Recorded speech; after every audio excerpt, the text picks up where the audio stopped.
Hey everyone, today we're diving into one of the coolest new features in iOS 18, eye control. First things first, eye control is currently available in the iOS 18 beta.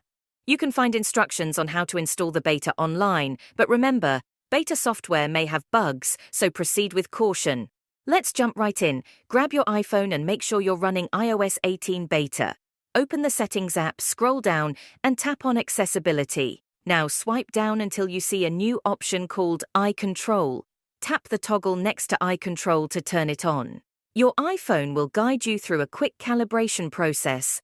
A colored circle will appear on your screen. Simply follow it with your eyes as it moves around.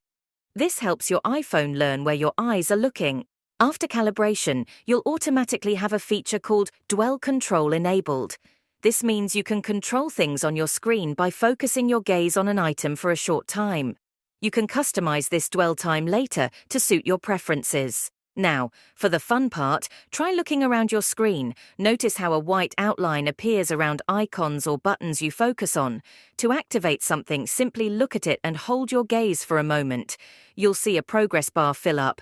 Once it's full, the action will happen, like opening an app or tapping a button. Now that everything is set up, play around with eye control.